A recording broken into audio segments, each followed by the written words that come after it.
Good afternoon, everybody. DMGeezerjim here, finishing up my module review series that we started on Vecna.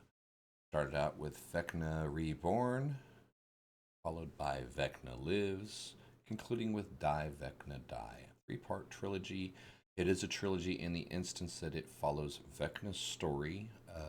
It follows a continuity to an extent, but it is not a playable trilogy. The first one is staged for very high-level characters. The middle one was actually staged for intermediate.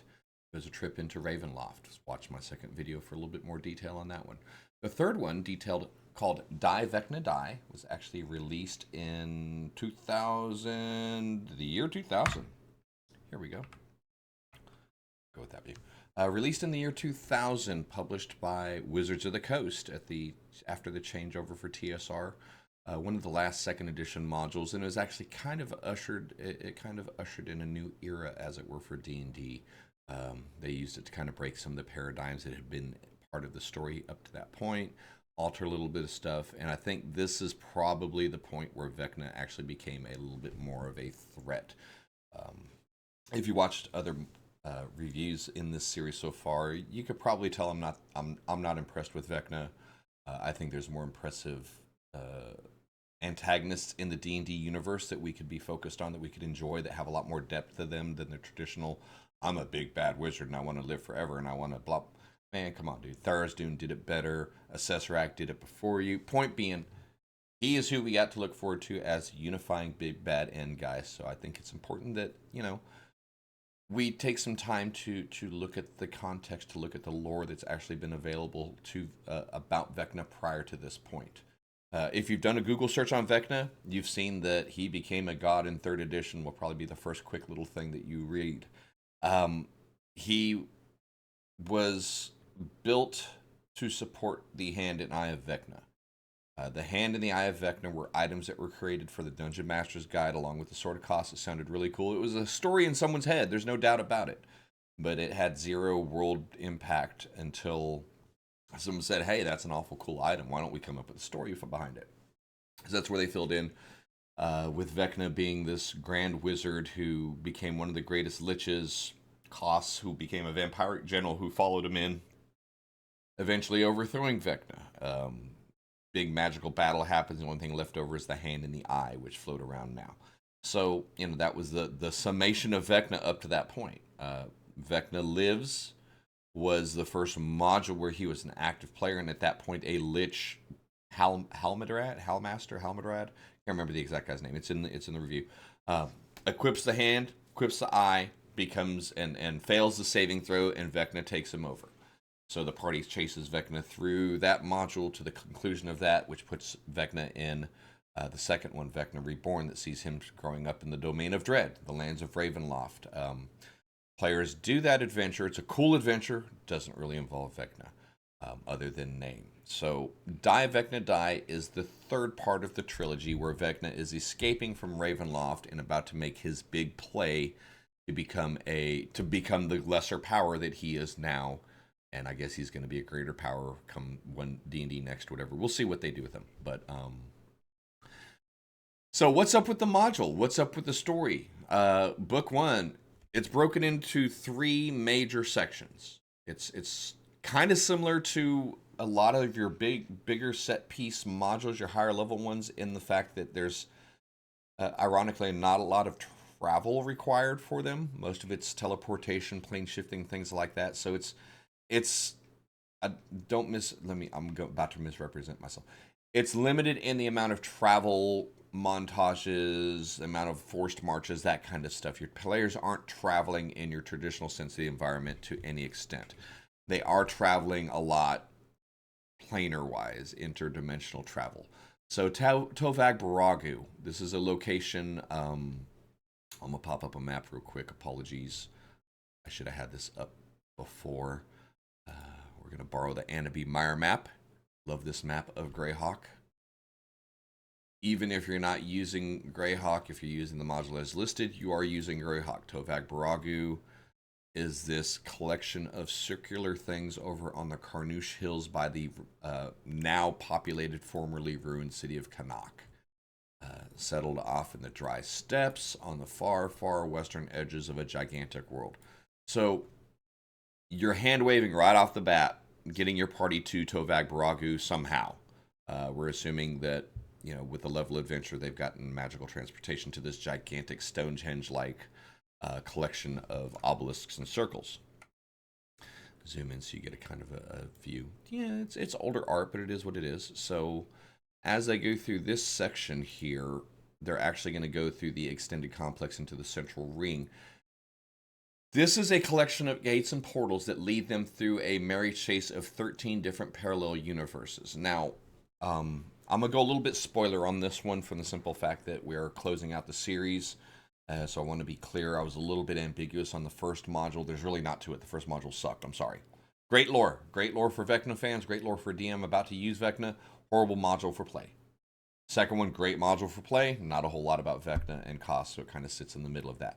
This one kind of brings it all together. So the prompt of the module actually is the fact it's going to be an Ayaz, I-U-Z. He's the big bad guy, one of the Sauron-esque figures of the world of Greyhawk. His father is Grozit, the greater demon lord. His mother is Igwilv, a.k.a. Tasha. Tasha before she became the Witch Queen of Perilyn, before she became the extraplanar power that she is now. So Ayaz is no joke. He's got some serious pedigree behind him. So the party's going to find out kind of early that there's some crap that Ayaz is up to, and they need to go prevent him. He's found out the great secrets of some magic that shouldn't exist, and yada, yada, yada, and this could be his endgame finally. So the party follows his cultist to Tovag Baragu. That is part of the story. There's this big, huge, strange plot red herring type of a thing. Let me pause now on that and just explain that out up front. The idea, the premise behind this is that Vecna has discovered a way to transcend from lichdom into godhood. He was unable to pull off his first plan, or he might have been able to, depending on how the party handled Vecna Lives. It doesn't really have an impact. During that period of time, which is listed as an unknown amount of time, he researches another way to achieve godhood. There's this ritual that has to be performed by another power that will, in essence, leave that power vulnerable for a brief moment for Vecna to draw the godhood out of that power. And then Vecna, at that point, is now a god, and whoever he was sucking it out of didn't work. So Vecna plants all of these clues around for Ayaz to discover this sense of greater magic. Now, there is a high probability that Ayaz can succeed along this path and elevate himself to greater godhood, which eliminates Vecna. It's kind of a measured gamble that they're playing, and the party in and of itself tilts the odds in Vecna's favor without them knowing it. So it's kind of a neat stage type of thing. It's like by doing their job, by the party following the clues and doing what they think is right to thwart Ayaz, they're actually assisting Vecna in every step. So they're basically Vecna's unwilling allies for about 80% of the module, which is kind of an interesting twist. So this falls into another itineration of the idea that maybe your party shouldn't know what they're playing. That's almost impossible in modern Dungeons & Dragons, let's be honest with each other. Most of our parties, they've read an adventure book for 5th edition. They say, ooh, this sounds really cool. I can't wait to play this. It's like everyone that I know in my play group has read Curse of Strahd. A couple of them have ran Curse of Strahd, and then they ask me to run Curse. Why would I want to run something that everyone has got memorized? That's me being an old guy. Honestly, I'm afraid of the pre-existing expectations that go along with that. That's kind of why I avoid running wild mount stuff as well. You've been watching Matt Mercer. You want me to run Matt Mercer stuff. I'm not Matt Mercer. I'm not going to do that. So, but this came from a different time where you actually, a lot of times, didn't tell your party what they're about to get into. So that's going to be the first shift in using some of this older content for 5th edition. The mystery in the adventure was sometimes hidden in the fact that the party didn't really know what they were doing. So to run Die Vecna Die nowadays and to preserve the idea that it has nothing to do with Vecna is very tricky. If you're a talented dungeon master, if you have the skills and you have a trusting play group, that genuinely might be the very best way to run this. They're out here trying to thwart Ayaz. They're out here. They know that Ayaz is a known. Ayaz is a bad guy. He's tried to take over the world a couple times. His mama almost took over the world a couple times. His mama's busy out there taking over multiplanes right now. So it's in Ayaz's character to do this. So we better step up and do our job as adventurers and make sure Ayaz doesn't gain a foothold anywhere. So that's the premise of that's the plot of the module. Obviously, they thwart Ayaz at the worst time, which triggers Vecna coming into power in a big fight at the end. That's a 3-minute summation of the plot of this module, and if that's what you wanted, you can probably click out. Thanks for watching. But moving forward for the next 20 minutes or so, 30 minutes or so, we're going to get into the meat, the details, and some of the stuff to prepare. But it's an interesting premise if you can keep Vecna hidden. If you cannot keep Vecna hidden, then your party knows they're wasting their time. The entire this whole thing with Ayaz, 70% of the modules are ruse. 70% of the modules are red herring that still has to succeed in certain formats. It's an interesting dynamic. So the first thing I'm going to recommend for Die Vecna Die is make the decision early on to not tell your party what you're running. It will definitely add a holy crap factor midway through later on in it. Say, hey man, there's this cool, you ever heard of Tasha? Yeah. You ever heard of Igwilf? I think. Well, that's who Tasha turned into as she grew into a woman when she hooked up with Grozit, and she had her kid who is Ayaz, who's a demigod, and he's an evil bastard. He's about to tear up a planet. You want to help? Yeah, that sounds like a fun adventure. You got your hook. And they don't even need to know that they're about to play into Die Vecna Die. And that's what I would recommend that you do. Figure out a way to tie this module into a campaign without telling them what they're about to deal with. So in that essence, as written, you kind of need to be Greyhawk centric or substitute another big bad demigod kind of a guy in there. Something that's a known quantity in your world, but not so powerful that his disappearance would absolutely disrupt the world, if you follow what I'm saying. That's why a mid-rate demigod works out perfectly well. So yeah, that's been the draw. They're going to go to Tovag Baragu, what I kind of started talking about earlier. When they get to Tovag Baragu, they're going to go through a series of archways. It's going to be like the damn Scooby-Doo cartoon where you go in one door, come out another door, come in, go through this door, come back out the other door, through a total of 13 trans-dimensional areas. Now, each of them is a copy of the surrounding area to a greater or lesser size, to a greater or lesser scale. With all kinds of weirdness going on about it. You know, for example, the Sea of Blood is they fall out of the portal and it's like 20 foot, you know, to the top of the rocks is this cold seawater in every direction possible. In, you know, each time they go through a portal, and they have to go through, I believe, all of the portals, a couple of them kind of dead end. They have to work their way through them in sequence to get to the next point type of a thing. Here, if you're looking at this, let me get over to this mini map. It's not the greatest scale, but this is kind of your guidepost. When they walk in, they have an arch that leads here to area 2, goes back through to area 3, 4 to 5. So they're going to have to go through all of these different arches, figuring out the puzzles and the triggers to eventually take them to Addendum, which is their end goal dungeon temple thing.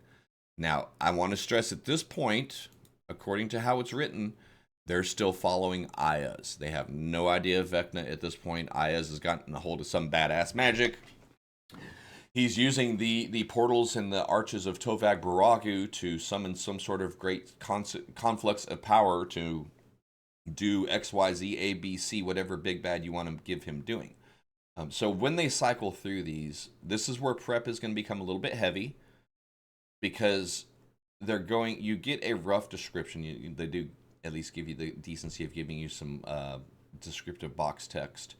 But you're preparing for essentially 12 to 13 versions of the same area. And you need, as a dungeon master, need to be able to really kind of impart the weirdness of each area. But it feels, you know where you are, but you're not sure what you're looking at. Or you think you're where you're supposed to be, but it doesn't look right. Things like that, as they work their way through the arch puzzles to finally get out of there into the next dungeon area.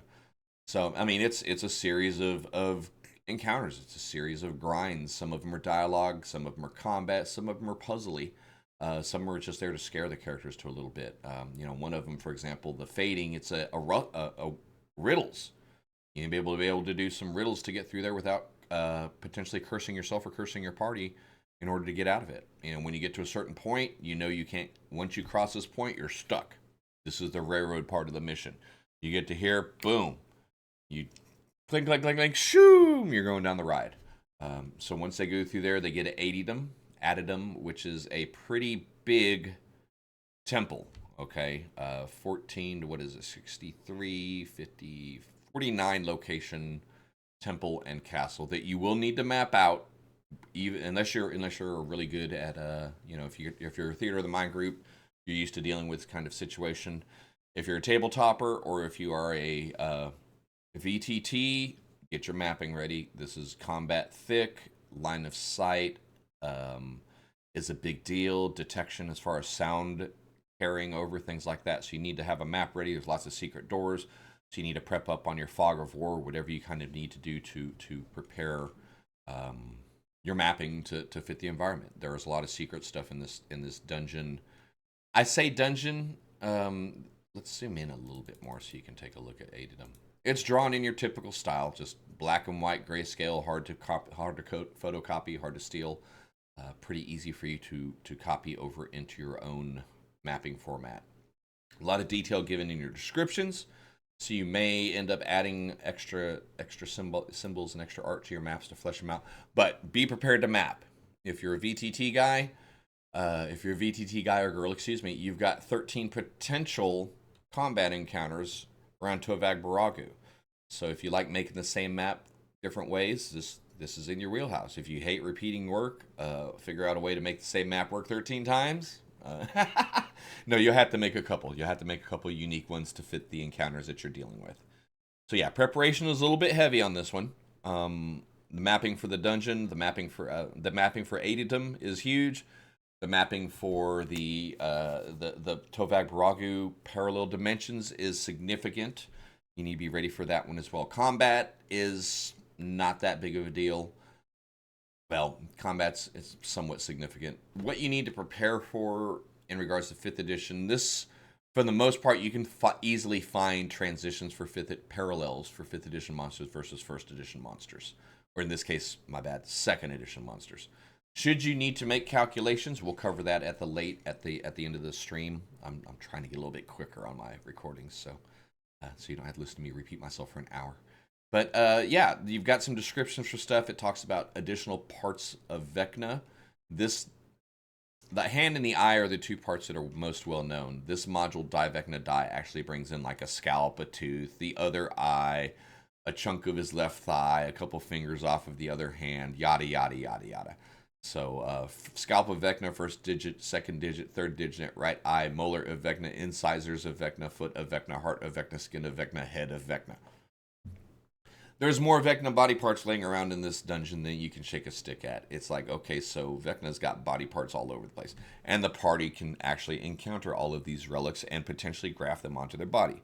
I'm going to leave that for its own discussion. We could go into way too much detail and time onto that. But yes, there are more parts of Vecna that your party will encounter and potentially incorporate into play. This nice big gray box in the middle talks about how all of those affect your people, what powers they gain versus the negatives that happen, so on and so forth. They are necessary for survival at the end of the game. I will say that much. Characters that are in possession or have these items of Vecna grafted into them are very resistant to Vecna's magic, almost to the point of immunity, and aren't going to get hit nearly as often by him. So there is that to keep in mind. Don't get stressed out if your party's like, oh, ripping out their tooth, put the tooth of Vecna in. They're kind of supposed to survive. That would probably be their first tip, if I'm being honest, that they're even dealing with Vecna, is when they start running into the lesser-known Vecnan relics. At this point, they're still dealing with Ayas. They're still following the cult of Ayas through this temple, trying to thwart his work. So once they get to this point is where it's going to shift gears. Even though they're still following Ayas, they find their way in Book 2, Citadel Cavitius. Citadel Cavitius is mentioned in the first the first module of the Vecna series. It's just mentioned. This is his castle. This is his home. It sat in the quasi-plane of ash for quite a while until it was sucked into the domain of dread. That's where it's sitting right now. The demi-plane of dread, Ravenloft, whichever your term is. At this point in this module, your party's being transported to Ravenloft to deal with Citadel Cavitius. They really don't go anywhere other than within the city. It's in the Citadel itself, within the gigantic skull-shaped city that you're looking at here. Be prepared to do a couple generic maps for some encounters. The Temple of Vecna, you may have mapped from earlier in the series. I don't think you'll need it in this one. But if you have it, you can certainly, trying to size stuff out. So yeah, if you've played Vecna Reborn, you're familiar with the function of Citadel Cavitius in this module. If you have not played Vecna Reborn, Citadel Cavitius is 1/3 living, 2/3 undead. Neither side messes with each other. It's an undead-dominated city.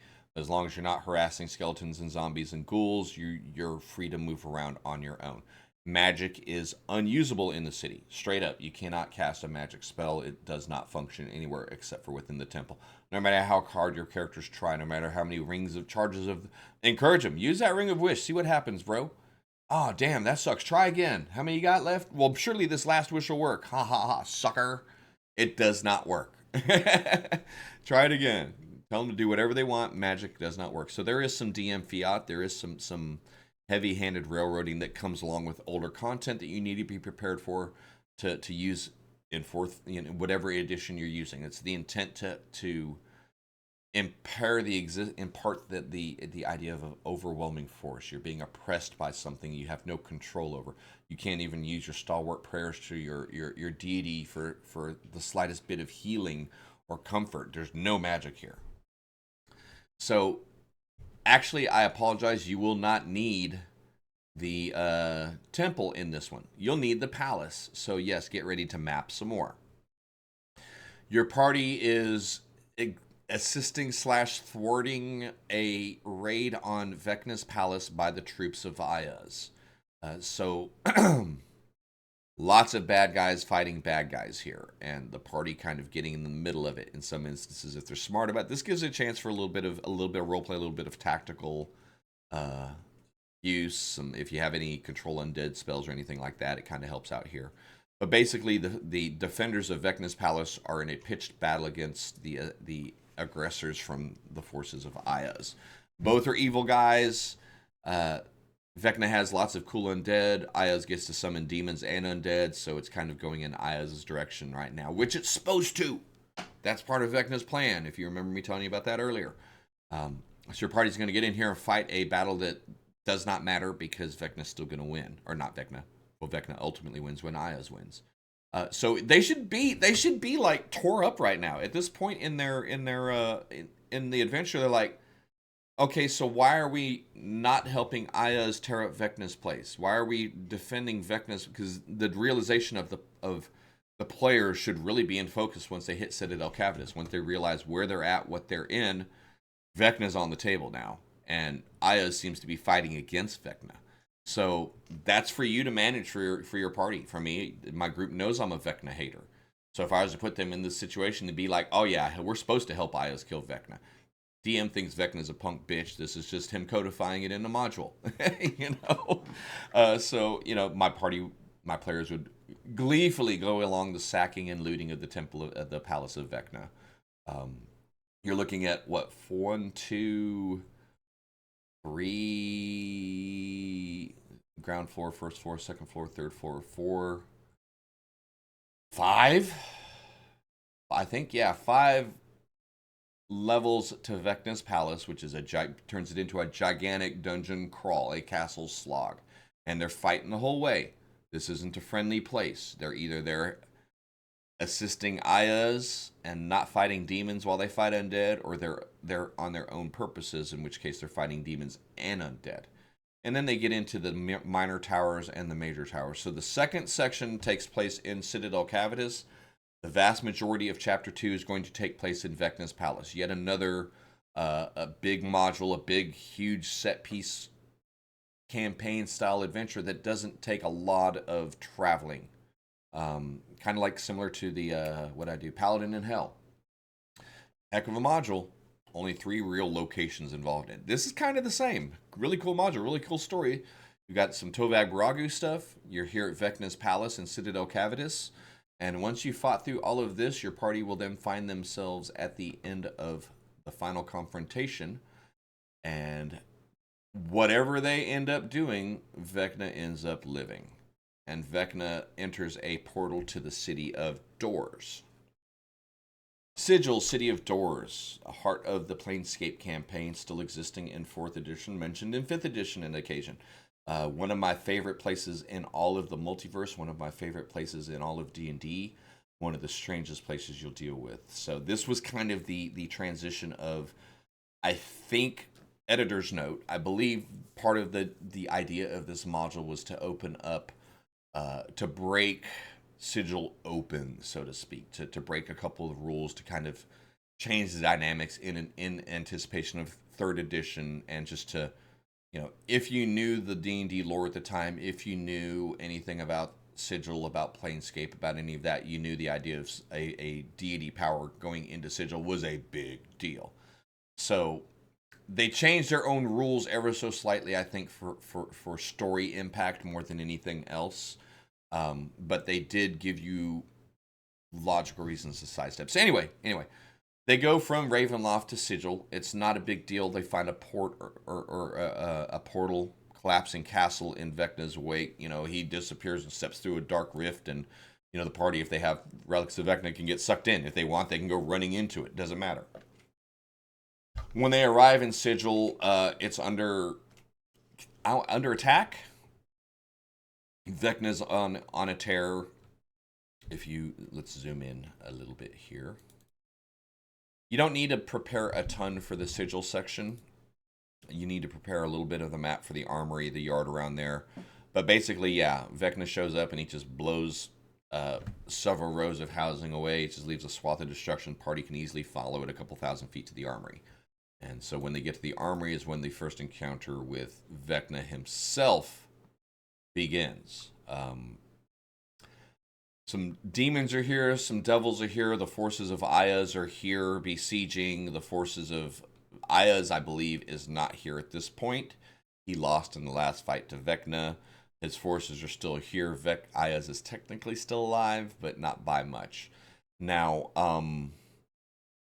the Lady of Pain runs Sigil. The module removes her as a component, because if they let the Lady of Pain have her normal level of power, there would be no adventure, there would be no module.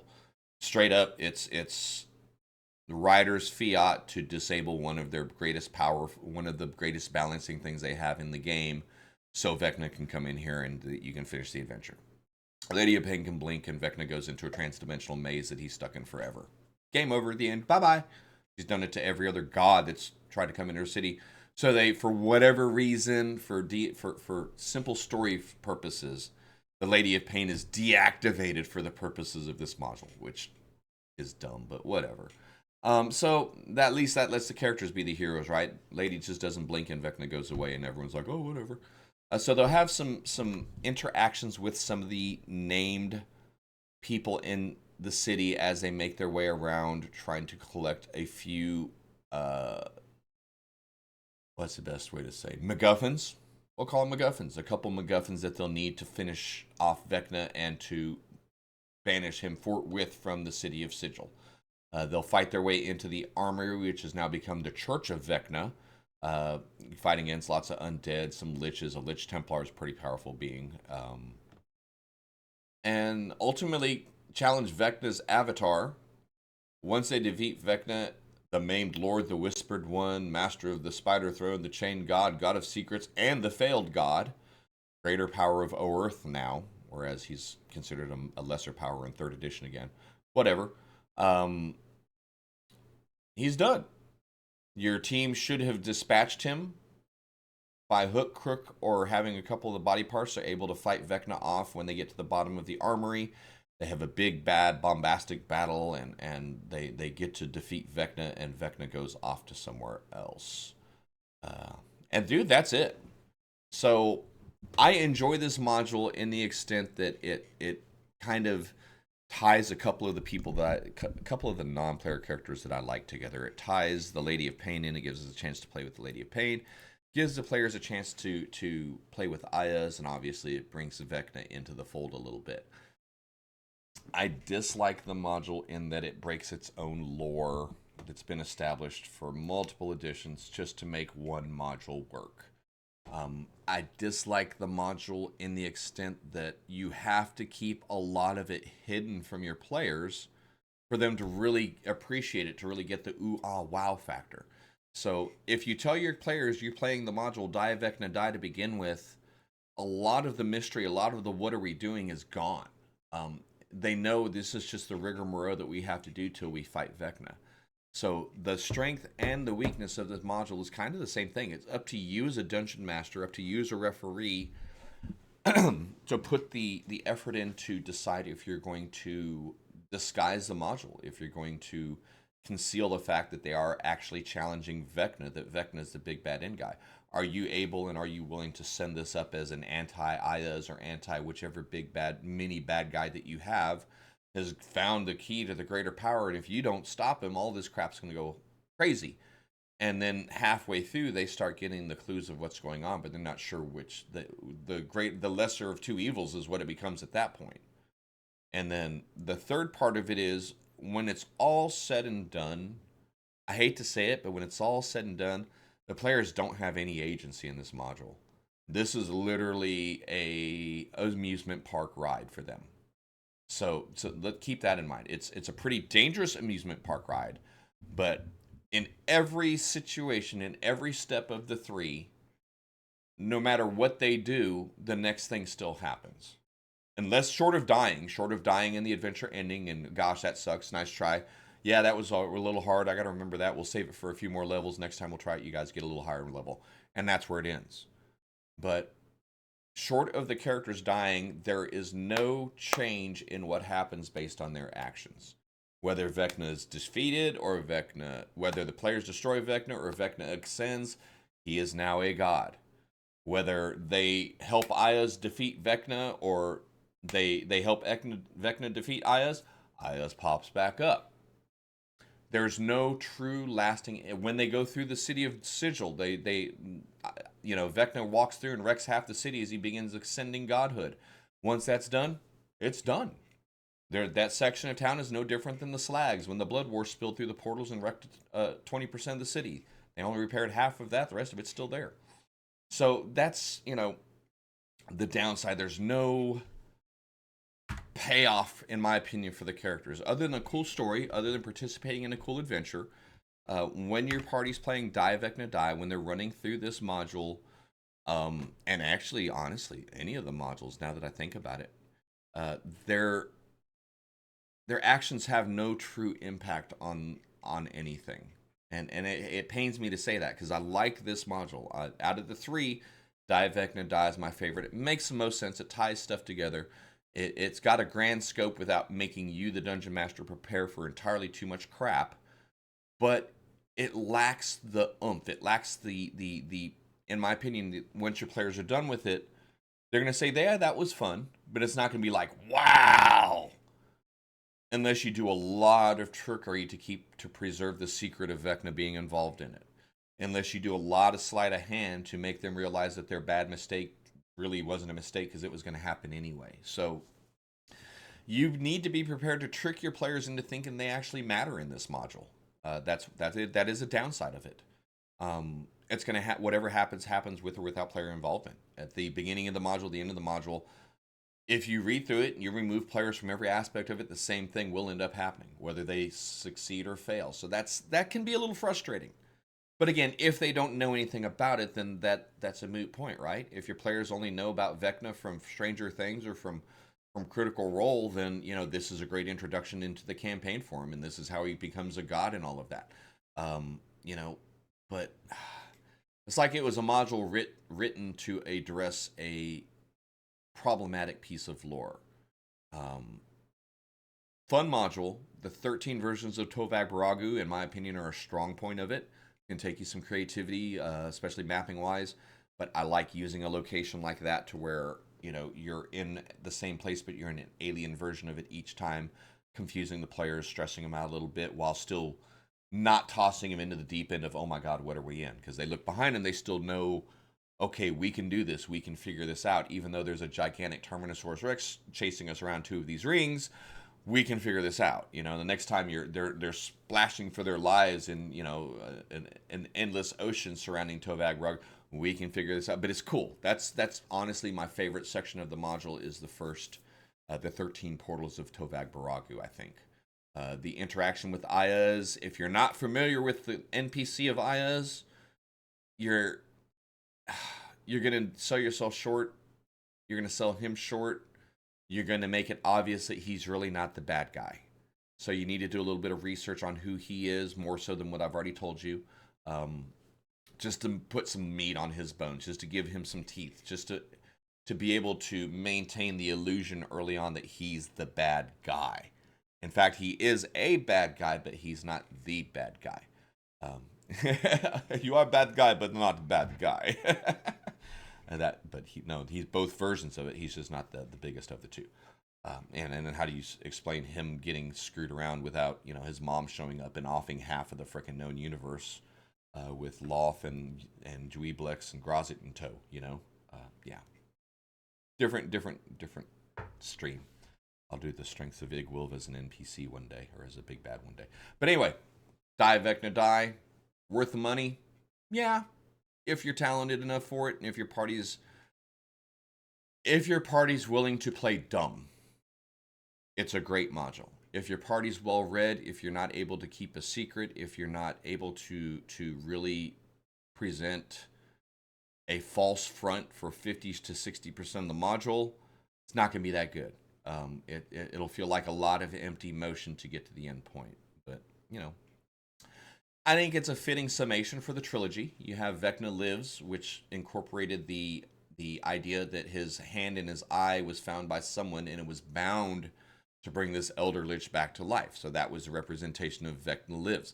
Vecna has been floating out and stuck out in the plane of ash this whole time, waiting for someone to fail that willpower check, that wisdom check, as it were, for him to charisma check for him to take over that soul.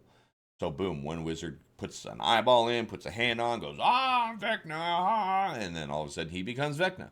First module is Vecna becoming Vecna, making his mistake, making his escape, getting confronted, at the end of that getting sucked into the Domain of Dread.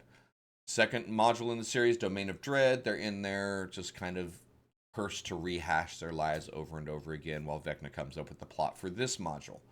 This module, Die Vecna Die, you see Vecna escaping his imprisonment in the Domain of Dread, invading Sigil on his quest to become a god while trying to capture the essence of Ayaz. I-U-Z is his name, I call him Ayaz, while trying to capture the essence of Ayaz to propel himself into full godhood.